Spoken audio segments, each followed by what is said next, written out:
ሊለይ ሲፈልግ በምንም ተአምር ቅድሚያ ማልሰጥሽ ሴት ነሽ ብሎ በግልጽ አይነግርሽም። ይሄን ልታቂ ይገባል። በተደጋጋሚ በተግባሮቹ ይሄን ነገር ያሳይሻል። ላይክ ፍላጎቱ ይሄ እንደሆነ የሚያስቡ ነገር ይሄ እንደሆነ ተግባሩ ይነግርሻል። ግን ደግሞ ብዙዎቻችሁ ተግባሩ ላይ የምታዩትን ነገር አምናችሁ መቀበል አትፈልጉም።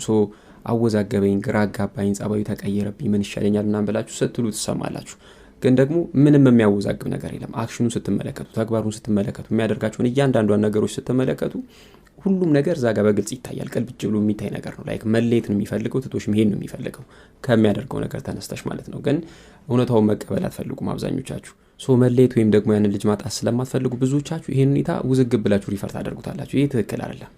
ሰላም ወዳጆች፣ እንዴት ናችሁ? ይህ የመፍትሄ ቤት ነው። የመፍትሄ ቤት ፖድካስት አዘጋጅና አቅራቢ ጂ ነኝ። ሁላችሁም በያላችሁበት ሰላማችሁ ብዝት ይበል። በዛሬው ዝግጅታችን ወንድ ልጅ አወዛጋቢ ሁኔታው ሲከትሽ ማድረግ ያሉብሽን ነገሮች እንመለከታለን። እንደተለመደው ሁላችሁም ቪዲዮውን ላይክ፣ አዳዲሶች ቻናላችን ሰብስክራይብ በማድረግ እንጀምር።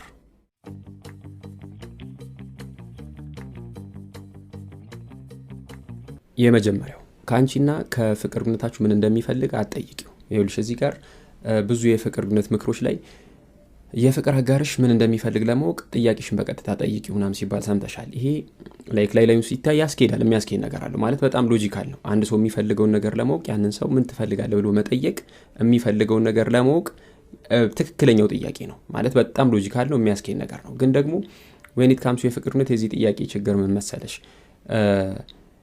ወንድ ልጅ የፍቅር አጋሩ መስማት የምትፈልገው ነገር ምን እንደሆነ ያውቃል። ገብቶሻል አይደል? ያውቃል። ስሜቱን ሳይሆን መስማት የምትፈልጊው ለጆሮሽ የሚጥሙ ልብሽ እንዲያሞቁ የሚችሉ ነገሮችን መልስ መስጠት ይጀምራል።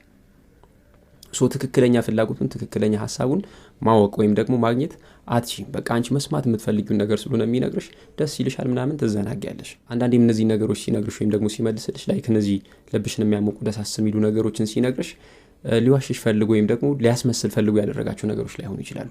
በትክክል የሚያደርጋቸው ነገሮች መስሎት በሞቅታ ላይክ በጣም ደስ ብሎት ባለበት ሰዓት ምናምን ቃል የገባልሽ ነገሮች ሊሆኑ ይችላሉ። ሌትሊ እነዛን ነገሮች እውን ሊያደርጋቸው እንደማይችል በቃሉ ሊገኝ እንደማይችል ሪያላይዝ ሊያደርግ ይችላል። ያኔም ትሰበሪያለሽ፣ ትጎጃለሽ። ምክንያቱም እንደዚህ እኮ ብለህ ነበር፣ እንደዚህ ቃል ገብተልኝ ነበር፣ እንደዚህ እኮ ተስፋ ሰጥተህ ነበር ምናምን ብለሽ ልትምችበት ሁኔታ ሊፈጠር ይችላል። እሱ ሊያስመስል ወይም ደግሞ ሊዋሽ ፈልጎ ያለው ነገር አይደለም። ነገር ግን ደግሞ at the end of the day ሊያሳከው ደግሞ የሚችለው ነገር እንዳልሆነ አንደርስታንድ ያደርጋል በኋላ ላይ።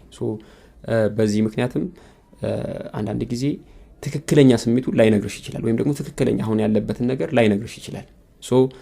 ወንድ ልጅ በምንም ተአምር ስለኔና ስለ ፍቅር ግንኙነታችን ምንድነው የምታስበው ብለሽ በቀጥታ አትጠይቂው። ስለዚህ እንደዚህ በቀጥታ ከምትጠይቂው አሁን ላይ በህይወቱ ምን ላይ ማተኮር እንደሚፈልግ በጣም ጠቅለል ያለ ነገር ጠይቂው። ላይክ ስለ ህይወት ምን እንደሚያስብ፣ ከህይወት ምን እንደሚጠብቅ ምናምን በጣም ጀነራል የሆነ ነገር ጠይቂው። ዘንድ ለነዚህ ጥያቄዎች የሚሰጥሽ መልስ ውስጥ ምንም አይነት ይሄ ፐርፎርም የማድረግ ነገር፣ ቲያትር ድራማ የመስራት ነገር አይኖርም። በቃ ስለ ህይወት የጠየቅሽ ነው የሚመስለው። ዘንድ ከዛ ከሚነግርሽ ነገር ውስጥ ላንቺ የሚጠቅምሽን መረጃ ከበቂ በላይ ማግኘት ይቻለሽ ወይም ደግሞ ጥያቄዎችን በቀጥታ ጠይቀሽ ከምታገኙ መልስ የበለጠ እውነተኛ የሆነ ነገር የምታገኙ እንደዚህ በጣም ጀነራል የሆኑ ነገሮች ውስጥ ነው። በቃ ትምህርቴን ማሻሻል እፈልጋለሁ፣ ገንዘብ መስራት እፈልጋለሁ፣ በአንድ ደረጃ በስራ ከፍ ማለት እፈልጋለሁ፣ ከተማ መቀየር እፈልጋለሁ፣ አገር መቀየር እፈልጋለሁ ምናምን ብሎ በጣም ብዙ ነገር ሊዘረዝርልሽ ይችላል። ላይክ በህይወት የሚፈልጋቸውን ነገሮች እነዚህ ውስጥ አንድም ቦታ ያንቺን ድርሻ ያንቺን ቦታ ካልጠቀሰ አንቺ ሜንሽን ካላደረገ በቃ ሁሉም ነገር እዚህ ጋር ግልጽ ነው ማለት ነው። ላይክ በጣም የሚያወዛግብ ነገር አይኖረውም። ምንም አይነት ውዝግብ ውስጥ መግባት አያስፈልግም፣ የለብሽም። እስካለሽ ድረስ አብረሹ እንዳለሽ ያስባል እንጂ የረጅም ጊዜ እቅድ ውስጥ እንደሌለሽ በግልጽ ማየት ትችላለሽ። ላይክ በጣም ሜንሽን የሚያደርጋቸው ነገሮች ውስጥ በሙሉ አንድም ቦታ ያንቺን ሮል ያንቺን ድርሻ መጥቀስ ካልቻለ፣ ሜንሽን ማድረግ ካልቻለ ነው የምልሽ።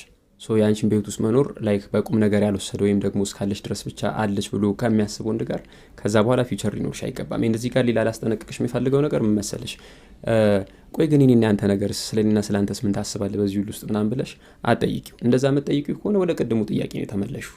በምንም ተአምር ላይክ በጣም ቢያናድድሽ ሜንሽን አንድም ቦታ ሊያደርግ ባለመቻሉ በጣም ብትናደጂም ግን ደግሞ ይህን ጥያቄ አትጠይቂው። ይህን ጥያቄ ከጠየቅሽ እንደገና መልሶ ወደ ፐርፎርም ወደ ማድረግ ሊገባ ይችላል ማለት ነው። በምንም ተአምር ይህን ጥያቄ መጠየቅ የለብሽም። ከዚህ በኋላ ከዛ ሰው ጋር መቆየት ያንድ ወገን ፍቅር ያጠላበት አይነት የፍቅር ህይወት እንዲመሰረት ነው የሚያደርገው። ስለዚህ ይሄን በሚገባ ልታቂ ይገባል። ከዛ በኋላ እድሜ ልክሽን ቼስ ስታደርጊ፣ ስትፈልጊው፣ ስታሳድጂው ልትኖሪ ነው ማለት ነው። ይሄ ደግሞ በፍጹም አስፈላጊ አይደለም፣ ተገቢም አይደለም። ላይክ በእንደዛ መልኩም የፍቅር ግንኙነት ሊዘልቅ ወይም ደግሞ ጤናው ተጠብቆ ሊሄድ አይችልም። ይህን ልታቂ ይገባል።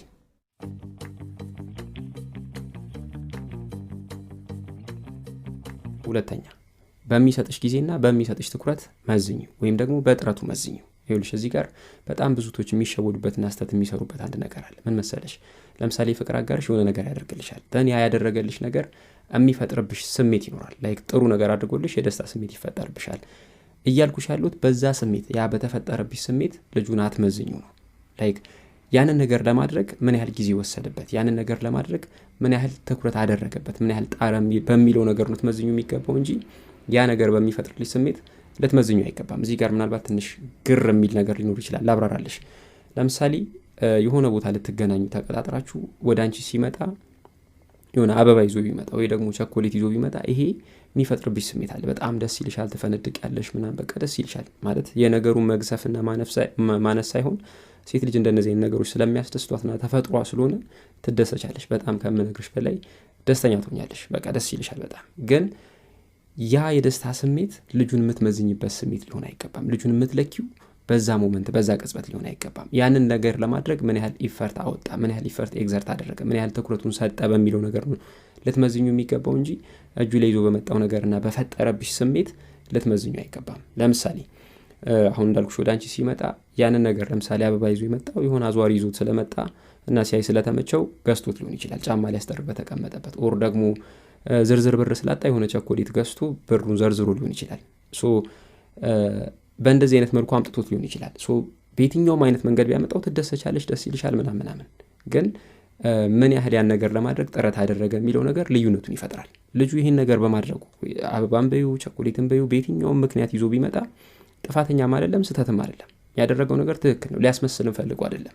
ገብቶሻል አይደለ? ግን ያ ነገር በፈጠረብሽ ስሜት ያንን ልትለኪ ወይም ደግሞ ልትመዝኙ አይገባም ነው እያልኩሽ ያለሁት። እንደነዚህ አይነት ነገሮች ሲያጋጥሙ ወይም ደግሞ ሀፕን ሲያደርጉ ራስሽን ሁለት ጥያቄዎች ልጠይቂ ይገባል። የመጀመሪያው ይህን ነገር ለማድረግ ምን ያህል ጊዜ ወሰደበት የሚለውን ነገር ቼክ ልታደርግ ይገባል። ሁለተኛው ይህን ነገር ለማድረግ ምን ያህል ትኩረት አስፈለገው፣ ምን ያህል ጊዜ ወስዶ ማሰብ አስፈለገው የሚለውን ነገር በሚገባ ቼክ ልታደርግ ይገባል። ይሄ ነገር ነው የልጁን እውነተኛ ማንነት ወይም ደግሞ ልጁ ላንቺ ያለውን ነገር ሊነግርሽ የሚችለው። ለምሳሌ በጣም ገንዘብ ያለው ወይም ደግሞ ሀብታም የሚባል ወንድ በየቀኑ ቀኑን ሙሉ ስጦታ እያዘነበልሽ ለሱ ግን የሚያወጣው ወጪ የሚያደርግልሽ ነገር ምንም ላይሆን ይችላል። ገብቶሻል? ላይክ በጣም ህይወቱን የሚያናጋ ነገር ላይሆን ይችላል። እያደረገልሽ ያለው ነገር ለአንቺ ትርጉም ሊኖሩ ይችላል። የሚደረጉ ነገሮች በጣም ትርጉም ያላቸው ሊሆኑ ይችላሉ። ግን ደግሞ ለሱ ምንም ማለት ላይሆን ይችላል። ያን ማድረግ በጣም ሞስት ሲምፕል ነገር ለአንቺ በየቀኑ ስጦታ መስጠት ሊሆን ይችላል ለዛ ሰው። ያንን ሰው ስጦታ በየቀኑ ስላዘነበልኝ ላይክ በጣም የሚገርም አይነት ሰው ነው ብለሽ ልትይ የምትችው ሰው አይደለም። ላይክ ዋጋ የሚያስከፍለው ቢኖር ወይም ደግሞ በሌላ ምሳሌ ልስጥሽ። ለምሳሌ ቅዳሜና እሁድ ፍሪ ስለሆነ ብቻ ቅዳሜና እሁድ ጠብቆ የሚያገኝሽ አይነት ወንድና ፕሮግራሞቹን አጣቡ በቃ በጣም አሸጋሽኩ ካለችው ጊዜ ላይ አሸጋሽኩ አምሽቶን ሊሆን ይችላል ወይም ደግሞ በጊዜ ከስራ ሞቶ ሊሆን ይችላል ከሚያገኝሽ ወንድ ጋር እኩል ልታስተያያቸው አይገባም።